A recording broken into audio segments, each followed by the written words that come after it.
I'm trying to look for the origin of this proverb. Apparently, they're saying it's an African proverb, but it says, if you want to go quickly, go alone. Or if you want to go fast, go alone. We've been talking about the video game industry and the consoles as well as what the market looks like. And very honest, ladies and gentlemen, I think Rockstar's delay is an indicator of where the gaming industry is right now. I think they may be reassessing a few things. They said that they need more time to go ahead and, polish up their game. No problem. No one is saying that they need to go ahead and drop a game that's not done. However, they seemed kind of confident when they were still saying that they had a 2025 release window. Perhaps they thought they could meet certain milestones. Maybe. I don't know. Or if you think about all of this, right, maybe they looked at their business and said, okay, we've invested hundreds of millions of dollars into our infrastructure and bringing these games to roost.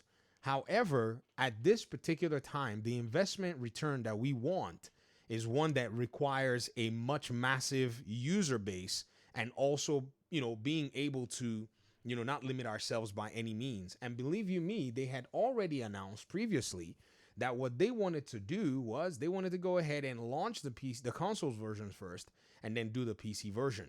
I always laughed and said that that's actually a very weird, approach because they need big money fast. They're a public company. Their investors have trusted them over the years to basically go ahead and do this. Now, I know that there are a lot of gamers in here that have been saying, you underestimate Rockstar. You underestimate Rockstar. You underestimate Rockstar. But here's the thing, guys. You got to understand that nobody is immune from these market forces anywhere. And so now that Rockstar is basically in this position, I strongly believe that there are two possibilities. We see a PlayStation 4 version and an Xbox One version, or we see a PC version when this game comes out May of next year. Why? They realize that if they dare wait for 6 months, a year to try to convince PC gamers to come back and buy the game, it's going to be weird. They also realize that whatever draw or pull that they may have been expecting for people to go ahead and buy and spend $500 to buy a console is probably not there in today's economy, especially with tariffs, the value proposition, and so on and so forth. It's just kind of weird. What's even weirder, and I know a lot of people may be thinking, okay, but PC gamers, whether or not they want to go buy the new console or whatnot, is that there's still stragglers on the PS4 and Xbox One ecosystems. There are people that have not made the move, who have found no reason to make the move, and we're basically 5 years into the generation and they still have not found any reason to make the move. If anybody thinks that GTA 6 is going to be the catalyst that makes those people move, then I think you're probably joking. Some will move, not saying that all of them will, just as some will buy on PC. But it's it's not going to be that colossal move that people are thinking about because of the burden. Now, here's the crazy thing.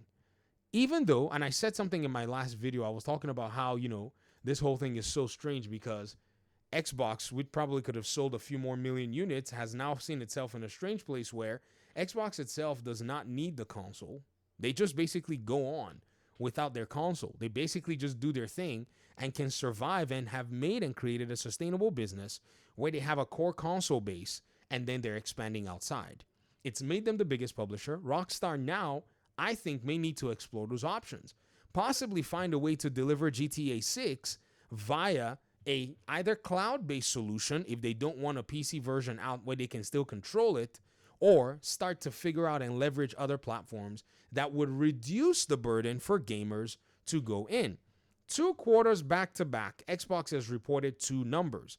The first number that they reported was 30% Game Pass growth on PC. This was very interesting with the whole numbers. And I'm sure anybody who was paying attention would wonder and say, okay, what does this actually interpret to? And the reality and the answer to that question is, if you can grow your user base by 30% without the burden of hardware, yet you meet them where they are and they like what you're serving, they're gonna give you money. Rockstar is looking and saying, perhaps maybe back in the day when we launched GTA 5 on the PS3, people needed the traditional model, and as well as even by 2019 or so when they launched Red Dead Redemption 2, People needed the traditional model to go ahead and access games. As of today, people are accessing Xbox games and they don't have an Xbox console. Xbox has basically speed run the process. So this says Xbox Game Pass records growth after Indiana Jones, Call of Duty, but hardware sales drop.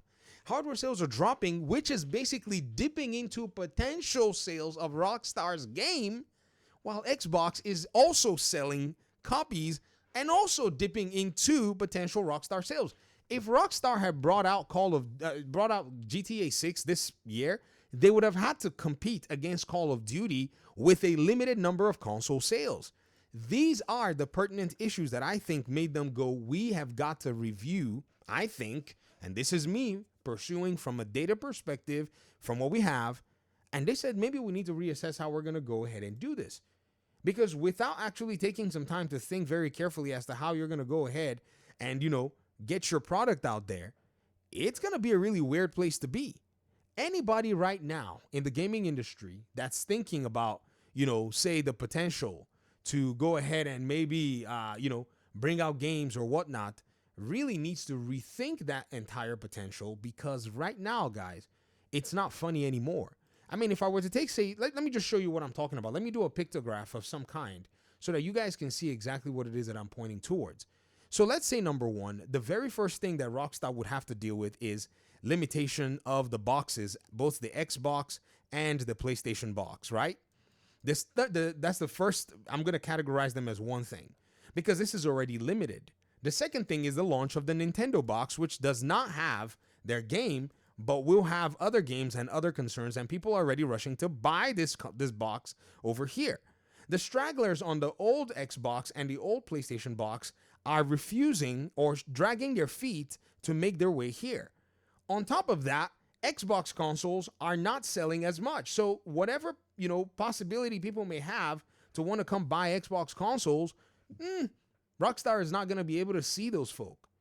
The only last bastion for them is that they get a PC launch and also possibly go ahead and do a PS4 and Xbox One launch as well. Or they find a way to deliver via cloud. Let me go ahead and they find a way to do let's not save that. They find a way to do a cloud solution, which pretty much is going to go ahead and, get them or get people to possibly go in and play.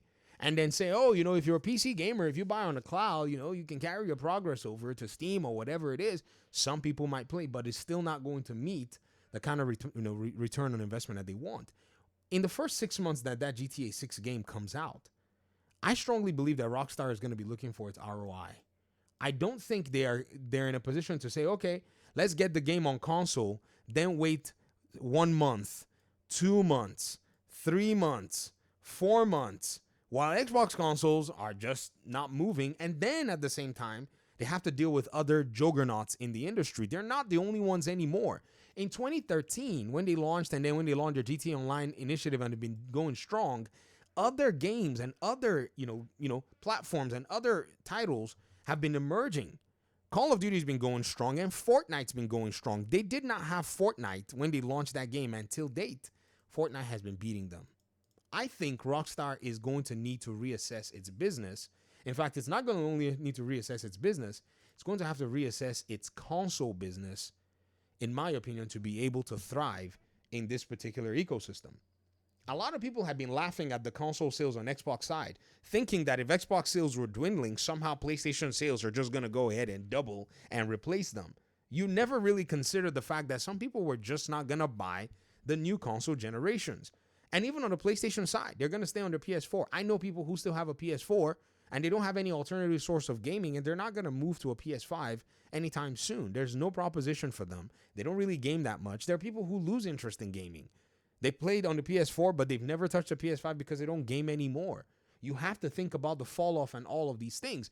So if you're bound to the hardware, your business is going to be centered around it. And if anything happens to the hardware, you can be in a really strange position very fast if you need a big bag. But now every other small developer seems to have wisened up a little bit, where they now get a PC launch as a guarantee day one. Anyone that's sensible does that, because now you're no longer getting that particular hardware barrier as a thing. You're just getting your games into the hands of people who actually do want to play them. And I think Rockstar will be smart to follow suit. Thanks for watching the video, guys. Peace out.